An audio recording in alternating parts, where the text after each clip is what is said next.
Hey, what's going on, guys? So I ran out of footage last night when I was recording this video. I'm here at the warehouse at Seva. I woke up a little bit late because I went to Tennessee, Johnson City last night. I had a load that delivered at 3, and it's about a 4-hour ride back home to where I live. So it took me about, I got home like around 9 o'clock. So let's get started. The last one I think was 15 fuel. Yeah, fuel's expensive, so that's a fact. You can't hide from that. That's what honestly what's going to help you is pretty much understanding that fuel is essential to your business.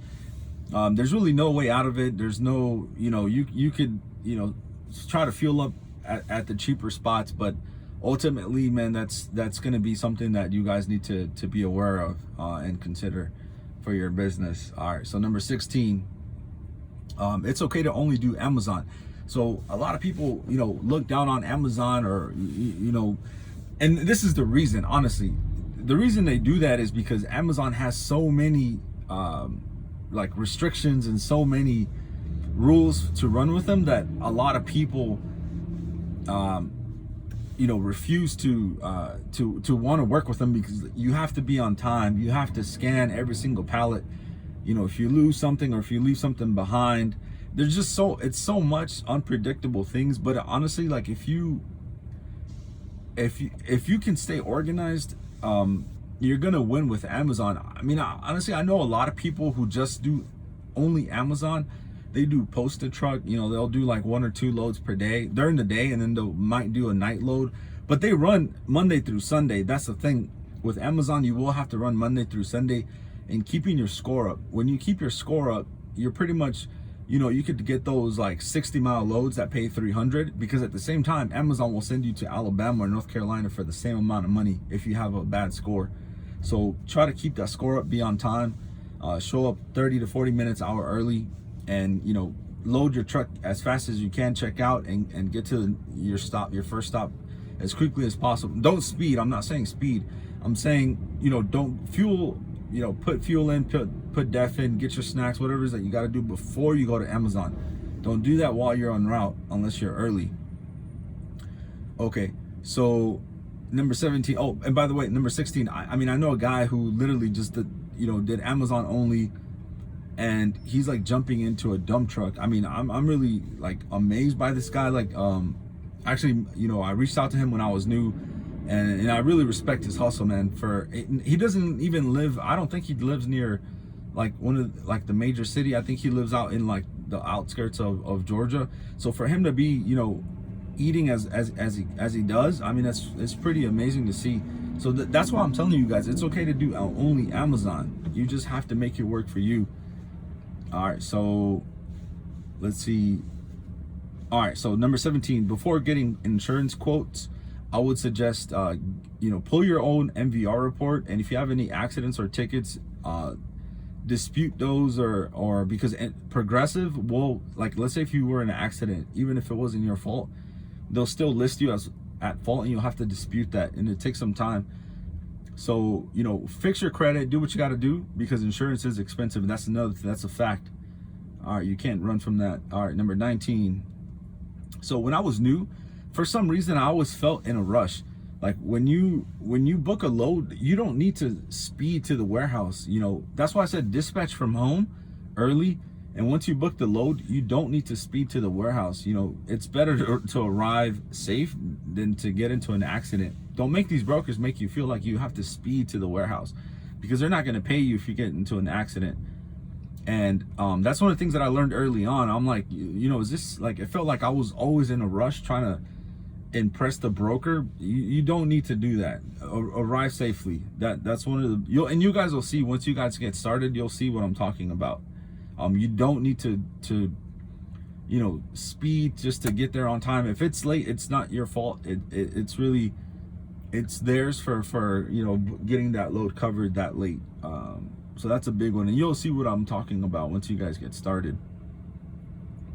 All right, number 20. So this is a big one.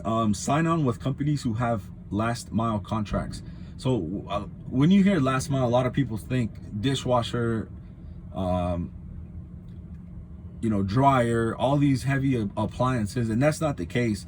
There's a lot of last mile companies that do deliveries that they're heavy, yes, but one person can do it. It's all palletized. As long as you have a pallet jack, some dollies, a hand truck, one person can do it.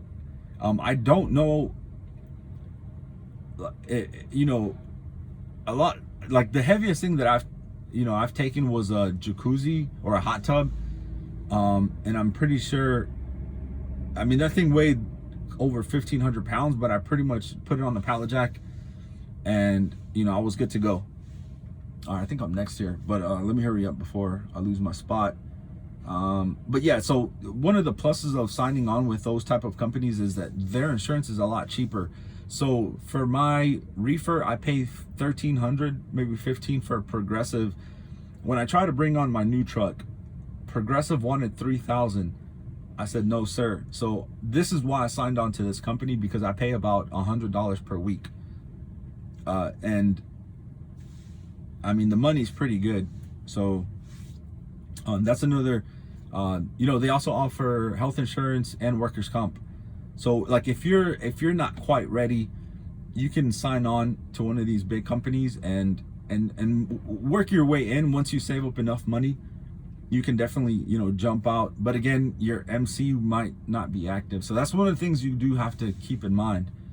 But like if you want to start trucking, you have a truck and you don't know where to turn, last mile.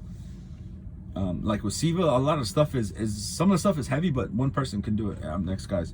I gotta hurry up here. So 21, half thick skin. And what I mean by this, actually, let's get moving. Before someone takes my spot. So 21, half thick skin. What I mean by this is, let me put my tablet down. Excuse me, guys.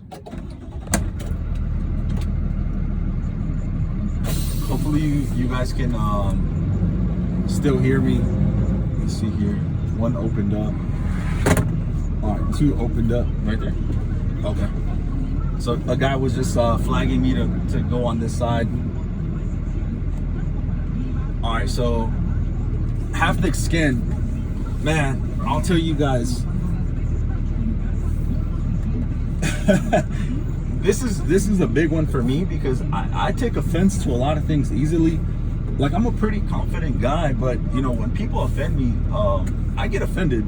It's just in my nature. Like, I'm a pretty respectful guy. I don't disrespect anybody when I show up. I try to give people respect, how I guess, or I treat people how I would want to be treated. But some people, for some reason, like when you do these deliveries, a lot of people, for some reason, they feel like you work for them, and it's like you gotta like pick and choose your battles. So I'll give you an example. I dropped off at a store. I went into the warehouse. As soon as I got there, everybody was questioning me, like, who are you with? And I said, I'm with Seva. And they're like, never heard of them. And then the funny thing is that these deliveries occur every single day. So for them not to know who I work for or who I'm with, I found it kind of funny. And it is what it is. I said, look, I'm here to make a delivery. I gave them my name. I have one pallet for you. Let me unload it and I'll be out your way. And it's funny because, she's like, well, you guys left the pallet here. Was that you? You left it outside. I had to bring it in. It was raining. And I'm like, you kind of have to just like bite your tongue and get out of there as quickly as possible because you're going to have to go back to that same warehouse or other warehouses. When I deliver in the city, there's no parking, so I kind of have to just squeeze in whenever I can. Obviously, I'm going to block some people trying to leave. You deliver to these. I've delivered to restaurants, and a lot of the times you kind of have to just really bite your tongue, and know that what you're doing is for something bigger and better. Don't let these people get to you. At the end of the day, you're a business owner, and it's fine. This is what I mean. You're gonna have to learn to have very thick skin, and don't let people disrespect you. But at the same time, you're gonna have to bite your tongue, and really think about why you're doing what you're doing. So that's pretty much it. Let's see, I got another one. All right, so that's 21. Number 22, let's go. I think I just said top 20, but let's go 22 because this is our channel. All right, so when you feel lost and hopeless, and this is a big one for me, remember why you got into this industry. You took a leap of faith. For those that, you know, took a leave of absence from their job, or for those who ultimately quit their job, of some, you know, you pretty much took that leap of faith in search of something more. And to me, that makes you dangerous. So keep that in mind. You know, keep hustling because it gets better. I promise you. I promise you it gets better. Do I regret? This is one of the questions I keep getting all the time. Honestly, I can't answer for, you know, for everyone else that asks me, but for me, do I regret quitting my job? I don't. I never have. I've never, you know, had any doubt. The first couple of weeks was rough. I felt like, you know, the competition was too much, but again, like I said before, guys, I love to compete. I love to outperform. I love to work hard. That wasn't always the case. You know, it's something that I learned as I got older. You know, that the only way in life that you would succeed is by working hard and outworking others. So yeah, that's pretty much it, guys. Those are my top 20 things I wish I would have known, you know, getting into this trucking industry. But I have other videos. Honestly, if you guys want to see any videos, I know I haven't posted any reefer or Amazon stuff, or if you guys want any other videos, just you know, shoot me a message on Instagram or a comment down below. Let me know what you guys want to see. But I do have other videos coming, so you know, keep posted. Thank you guys for the support. I'll catch you guys on the next one.